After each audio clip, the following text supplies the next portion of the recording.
In March 2019, Michael Patterson received news that would change everything.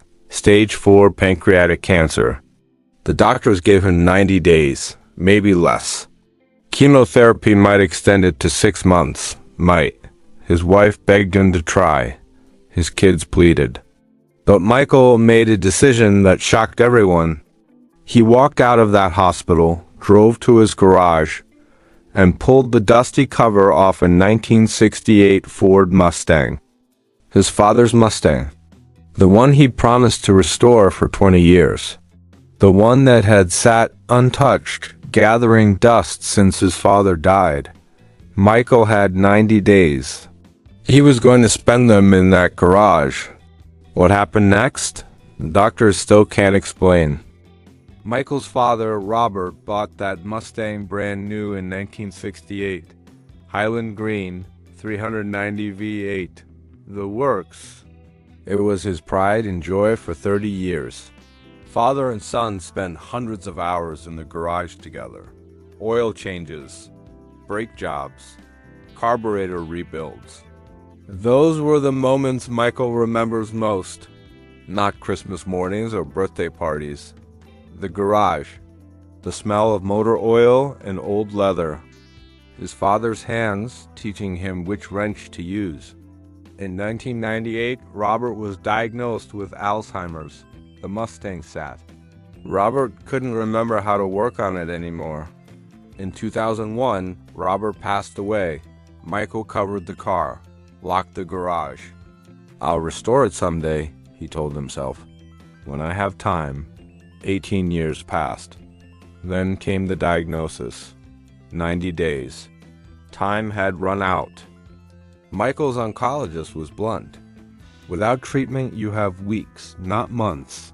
His wife, Sarah, was devastated. "You're giving up?" she cried. His son, David, age 22, couldn't understand. "Dad, fight this, please." But Michael had clarity. "I've spent 18 years saying someday," he told them. "I don't have someday anymore. I have today.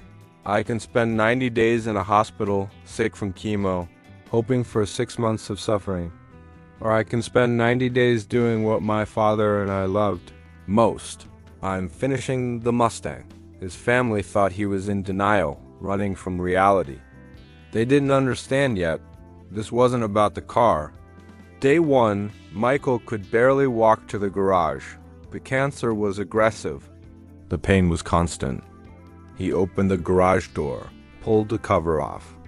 There it was, faded paint, flat tires, engine seized. "Dad," he whispered to the empty garage, "I'm sorry I waited so long." He picked up a wrench, and he began. Week 1, Michael could work maybe 2 hours a day. The fatigue was crushing. But every bolt he turned, every part he cleaned, he felt something, purpose. Week 2, his son David showed up. "I don't understand what you're doing, Dad, but I want to help." Together, they pulled the engine. Michael taught David the same things Robert had taught him 40 years ago. The same wrench. The same lessons. Week 3, Michael's wife Sarah brought lunch to the garage. She saw something she hadn't seen in weeks. Michael was smiling. Week 4. The pain was worse. Michael had lost 20 pounds. But the Mustang was coming alive. New paint. Engine rebuilt. Interior restored. Week 6. Michael could barely stand. He worked from a chair. David did the heavy lifting. "Tell me what to do, Dad. I'll be your hands." Week 8. The moment came. Battery installed. Fluids checked. Michael turned the key. The 390 V8 roared to life. For the first time in 21 years, his father's Mustang was running. Michael wept. David wept. Sarah filmed it on her phone. Michael had 2 weeks left, according to the original prognosis. But he wasn't done yet.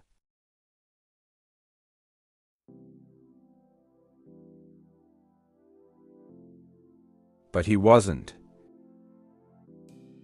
He felt different.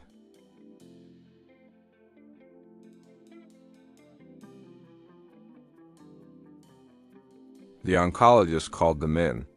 "I don't understand this," he said, staring at the results.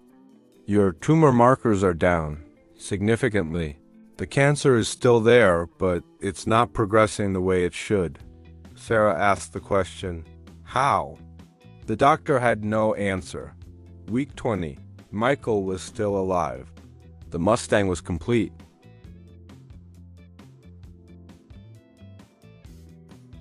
His son in the passenger seat, the same seat Michael sat in when his father drove.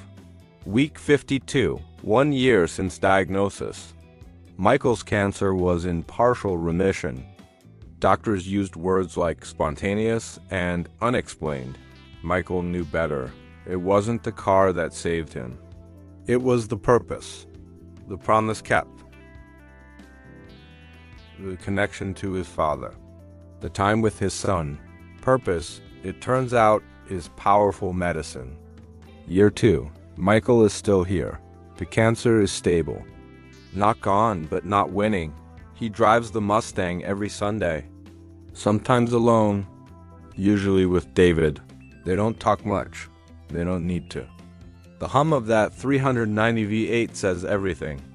Michael Patterson, Homem 52 anos, Engajero aposentado, diagnosticado câncer pancreático estágio 4, pai dedicado, sempre adios anjos. I spoke with Michael last month. He's weak. The cancer is still there, but he's alive. 2 years past the 90-day prognosis. I asked him, "Do you regret not doing the treatment?" He smiled. "I chose to live," he said. "Not just survive. Those 90 days in the garage with David, those were the best days of my life. I gotta be my father again." For my son, no amount of chemo could have given me that. His oncologist still doesn't have answers, but Michael does. Purpose doesn't cure cancer, he told me, but it gives you a reason to wake up, and sometimes that's enough. The Mustang sits in the garage, polished, perfect, ready, waiting for the next Sunday drive, waiting for father and son. Some stories don't have neat endings. Michael's cancer could come back tomorrow, but today he's here. And that Mustang, his father's Mustang, is the reason why. Pause. What promise have you been putting off? What someday are you waiting for? Tell me in the comments below. And if this story moved you, share it. Someone needs to hear it today.